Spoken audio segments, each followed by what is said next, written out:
Being Mikal Clay, the hair doctor, a chemist, a businessman, a father, we go through a whole lot of things, and we don't know why certain things come. But giving my life to God and being a world changer, I just try to help enhance people truly from the inside out. It's not just about your hair, it's about your life. The whole motto or the mission of my company, which is called Positive Image, is to enhance you physically, intellectually, emotionally, and spiritually. Right now, I'm killing some time, and I hate to be not productive. I always have to keep moving. I'm out here doing my own deliveries. Sometimes you don't have help, and you wonder why sometimes you get the hand that's being dealt with you. So I just want to share the story with you to really just hopefully change your life and get you moving. So anyway, there was two angels, older angel and a younger angel, and they were on their way they were on a journey. They were walking. This is a long, long time ago. They were walking, and on their journey, they stopped in the house of in the land of these really, really rich people. They were very tired. They had no food. They needed a place to lay their heads.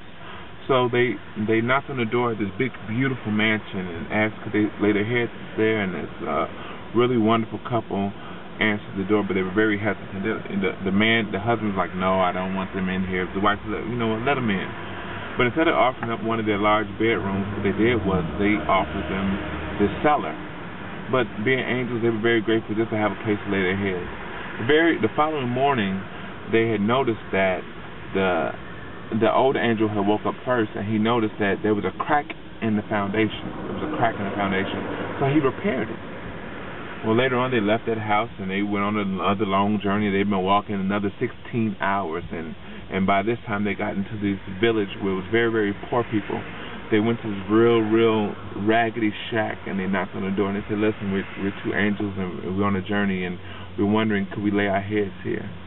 It was a very, very poor, close family, and they didn't have much. Again, they were laying in the shack, and when they got in there, the poor people offered up what little food they had to offer, and when it was time to go to bed, they offered up their main beds so that the angels can go to sleep.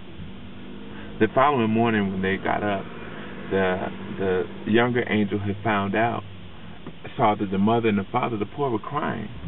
So he was wondering, what's happening.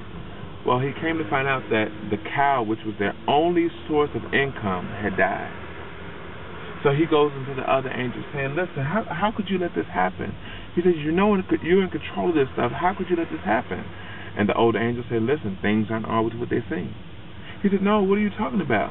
He said, "Son, things aren't always what they seem." He said, "Sometimes things happen." He said, "No, I don't get it." He said, "We were at those rich people's house. They were nothing but mean to us. They didn't offer us any food. We stayed in the cellar, and you repaired the foundation of their house. Here we are now dealing with these poor people. They offered up their last meal. They gave us their bed, and now their cow has died." Again, he said, "Son, things aren't always what they seem." He said, "Well, you have to explain to me." He said, "Well, son, I noticed that morning at the rich people's house that in that crack in the foundation is where the husband had hid gold and diamonds and all this money. So I sealed it as a sign of his cheapness and his greediness, and a sign of his being just hoarding over money." Well, later on that night, when we were asleep at the poor people's house, when we were laying in the bed, the angel of death had come for their mother, but I gave them the cow. So things aren't always what they seem. In your life, you're going to be dealt a hard hand. In your business, you cannot let your questions stop your quest. Sometimes in your life, you're going to say, "Well, how do I get this? How do I get funded? How do I get this house? How do I get this money? How can I get this thing going? How can I get my child to do this? How can I?" And then you don't do it because you have so many questions. I just want to encourage everyone who's watching right now. Be encouraged. Don't let your questions stop your quest.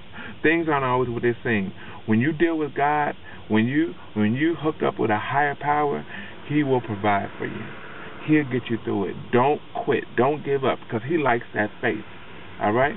Things aren't always what they seem. Head out to TV. I'll see you next time.